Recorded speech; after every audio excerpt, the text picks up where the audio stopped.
લોકમત ન્યૂઝમાં આપનું સ્વાગત છે। 26મી એપ્રિલે યોજાનાર સ્થાનિક સ્વરાજ્યની ચૂંટણીને લઈને તંત્ર સંપૂર્ણ રીતે સજ્જ બન્યું છે।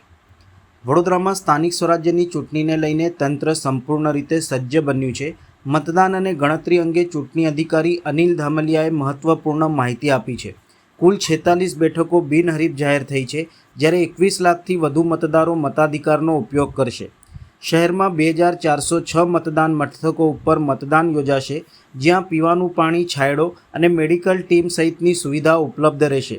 દિવ્યાંગ અને વૃદ્ધ મતદારો માટે ખાસ વ્યવસ્થા કરવામાં આવી છે।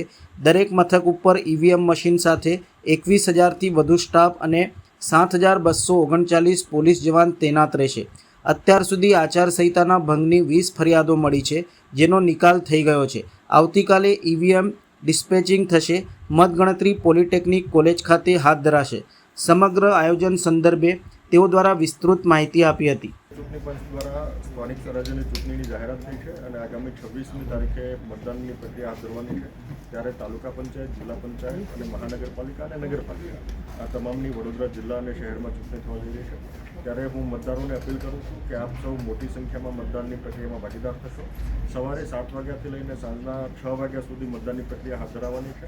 આમની અંદર આપણા ખાસ કરીને તાલુકા પંચાયત અને જિલ્લા પંચાયત એમની અંદર આપણે એક મતદાન કરવાનું છે, જ્યારે નગરપાલિકા અને મહાનગરપાલિકા આપણે 4 મતદાન કરવાના છે। એટલે આપણા ઈવીએમની અંદર આપણે 4 બટન દબાવીને પછી રજિસ્ટરનું બટન દબાવવાનું છે। એ બાબત ધ્યાનમાં રાખીને આપણે મતદાન કરીશું।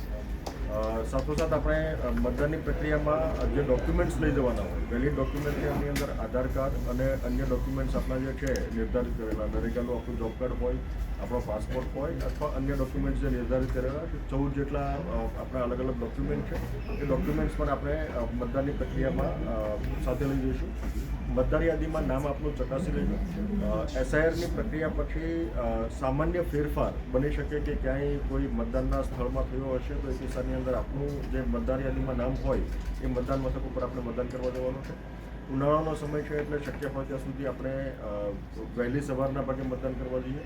વયોવૃદ્ધ મતદાતા હોય, કોઈ મતદાતાઓ બીમાર હોય, અશક્ત હોય અથવા તો પ્રેગ્નન્ટ વુમન હોય, તો એ કિસ્સામાં આપણે ક્યુમાં ન ઊભા રહેવાની પણ વ્યવસ્થા કરેલી છે। પુરુષ અને સ્ત્રી માટે અલગ અલગ ક્યુ આપણે સામાન્ય રીતે કરતા હોઈએ છીએ। એટલે મોટી સંખ્યામાં મતદારોમાં ભાગીદાર થાય એવું સૌને આહવાન કરું છું। આપનો કિંમતી મતનો અવશ્ય પ્રયોગ કરો અને મતદાનની પ્રક્રિયામાં ભાગીદાર થાઓ, લોકશાહીની પ્રક્રિયામાં ભાગીદાર થાઓ એવું સૌને આહવાન કરું છું।